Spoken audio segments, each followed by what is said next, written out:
নমস্কাৰ বন্ধু বান্ধৱীসকল প্ৰথমতে কেৰিয়াৰ ফৰ আসাম চেনেলটোলৈ আপোনালোকক স্বাগতম জনোৱা হ'ল আৰু এই চেনেলটোক ছাবস্ক্ৰাইব কৰিবলৈ আপোনালোকক অনুৰোধ জনোৱা হ'ল। আজি আমি আসাম জিকেৰ চতুৰ্থটো পাৰ্ট ডিছকাছ কৰিম। ইয়াতে আমি এক্সামৰ কথা ধ্যানত ৰাখি MCQ টাইপত চতুৰ্থটো ভিডিঅ' অৰ্থাৎ 20টা কুৱেশ্যন আমি আগবঢ়ালোঁ। তো আপোনালোকে এই কুৱেশ্যনবিলাক গোটেই ভিডিঅ'টো সম্পূৰ্ণকৈ চাব যাতে ADREৰ বাবে আপোনালোকৰ সুবিধা হয়। তদুপৰি ইয়াতে দিয়া কুৱেশ্যনবিলাক MCQ টাইপছৰ যোনবিলাক আমি প্ৰিভিয়াছ ইয়াৰ পেপাৰত অলৰেডি দেখা পাই আহি আছোঁ। সেইবাবে ভিডিঅ'টো সম্পূৰ্ণকৈ চাব। বলক তো ভিডিঅ'টো আমি ষ্টাৰ্ট কৰোঁ।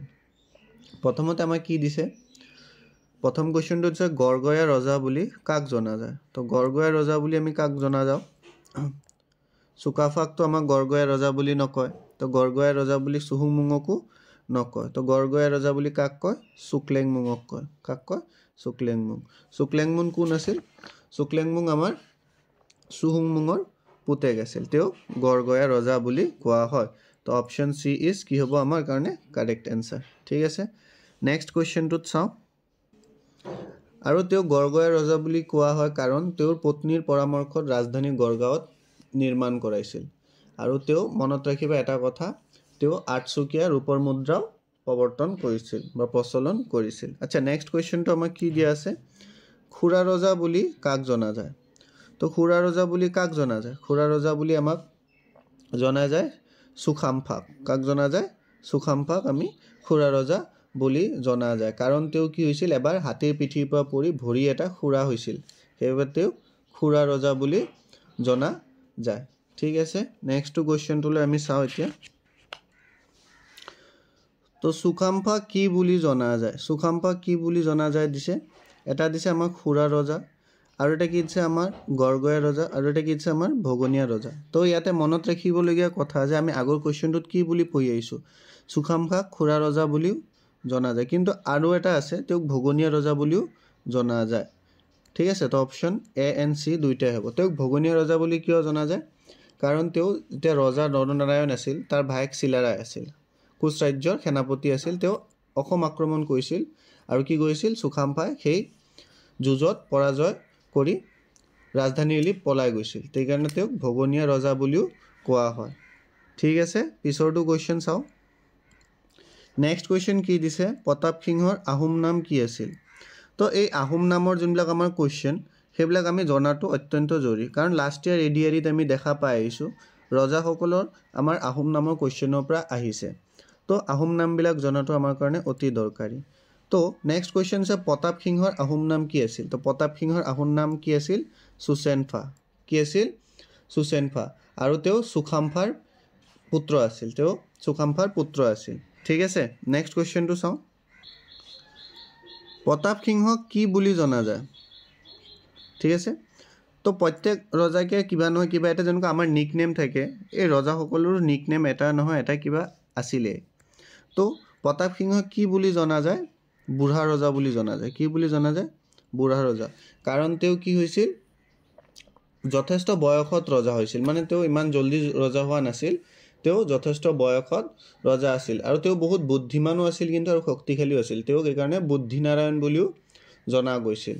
ঠিক আছে, আমি এতিয়া নেক্সট কুৱেশ্যনটোৰ ফালে চাওঁ। নেক্সট কুৱেশ্যনটো কি দিছে? কোনে প্ৰথম বৰবৰুৱা পদত অধিষ্ঠিত হয়? তো কোনে প্ৰথম বৰবৰুৱা পদত অধিষ্ঠিত হয়? আমাৰ এনচাৰটো কি হ'ব? মোমাই তামুলী বৰবৰুৱা। আমি স্কুল লেভেলতো পঢ়িছোঁ বা এইটো কুৱেশ্যন কমনো দেখা পোৱা গৈ থাকে।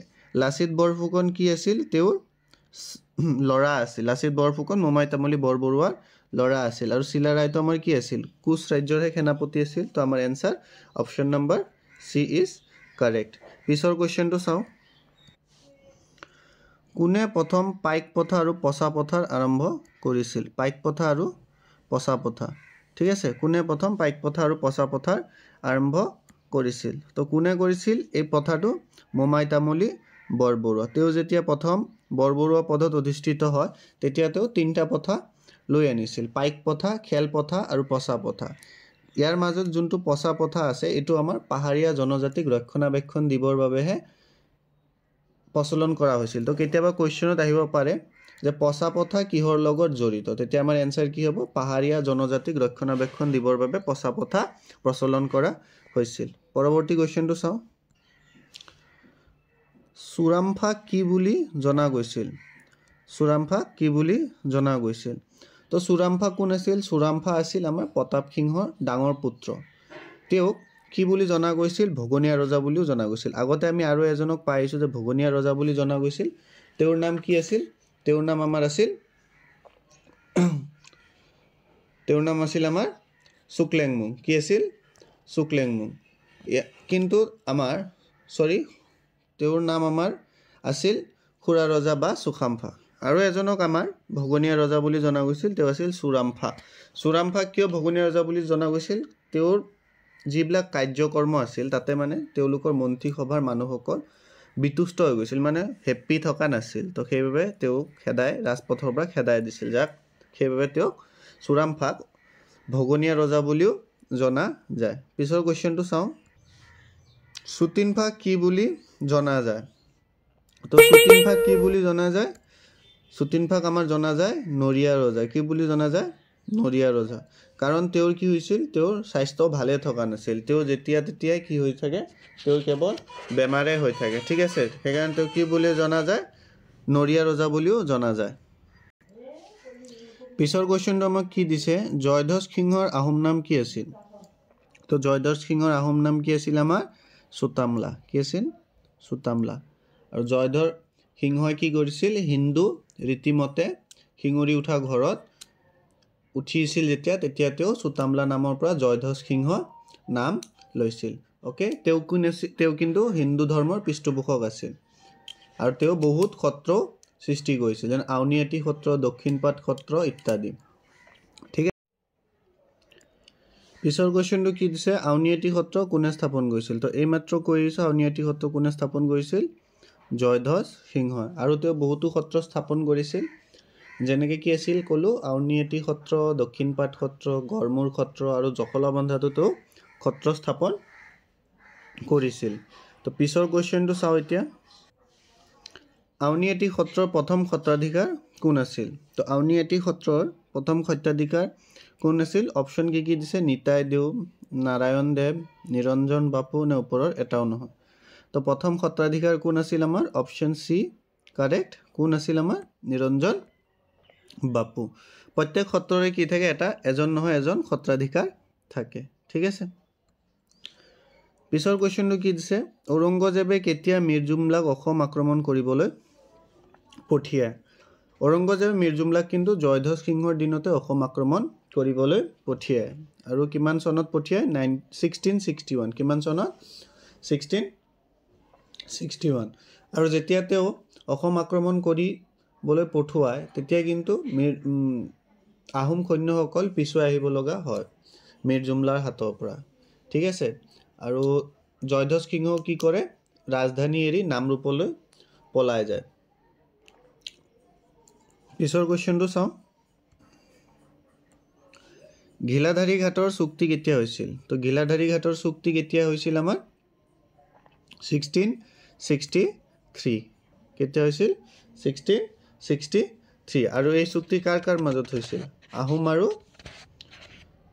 আৰু মুগলৰ মাজত হৈছিল তো এই চুক্তিৰ বহুতো কেটবোৰ কি আছিল আমাৰ টাৰ্মছ এণ্ড কণ্ডিশ্যন আছিল তো এই চুক্তি মতে আমাৰ কি গৈছিল আহোমৰ ছোৱালী এজনী যাৰ নাম আছিল ৰমণী গাভৰু তেওঁ কি হৈছিল মুগললৈ বিয়া দিয়া হৈছিল আৰু তেওঁ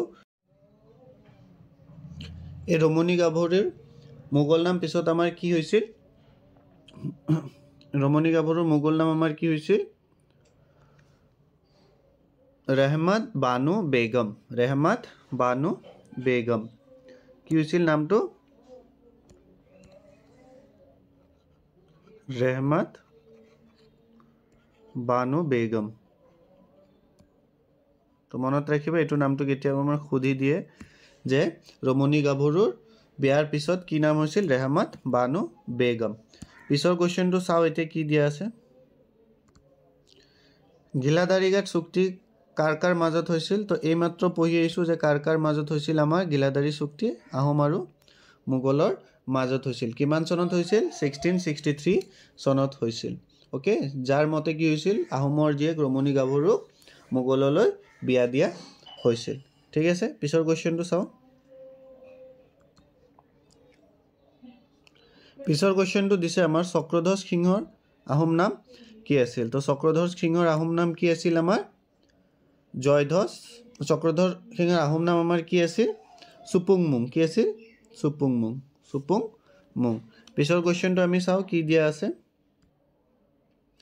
দেখতকৈ মোমাই ডাঙৰ নহয় কথাকাৰ কোনে কৈছিল তো এইটো কোৱেশ্চনটো একচুয়ালি লাষ্ট ইয়াৰ আমাৰ এডিআৰিত দেখা পোৱা গৈছিল তো দেখতকৈ মোমাই ডাঙৰ নহয় কোনে কৈছিল আমাৰ লাচিত বৰফুকনে এই কথাষাৰ কৈছিল তেওঁৰ মোমায়েকৰ ডিঙি কাটি কৈছিল যে দেখতকৈ মোমাই ডাঙৰ নহয় ঠিক আছে উদয়াদিত্য সিংহৰ আহোম নাম কি আছিল তো উদয়াদিত্য সিংহৰ আহোম নাম কি আছিল আমাৰ আমি আগতে পঢ়ি আহিছো যে উদয়াদিত্য সিংহৰ আহোম নাম আছিল সুনজৎফা কি আছিল সুনজৎফা তো ইয়াতে এটা ধ্যান দিবলৈ কথা যে প্ৰত্যেক আমাৰ যিসকল আহোম কিং আছিল তেওঁলোকৰ প্ৰত্যেকৰে এটা কি আছিল আহোম নামো আছিল আৰু এটা নিকনেমো আছিল বা তেওঁলোকৰ এটা আমি যোনটো পঢ়ি আহিছো যেনেকুৱা জয়ধ্বজ সিংহ হওক প্ৰতাপ সিংহ হওক গদাধৰ সিংহ পাম তো তেনেকুৱাকৈ প্ৰত্যেকৰে কি আছিল এটা আহোম নামৰ লগতে আৰু এটা নামো আছিল পিছৰ কোৱেশ্চনটো চাও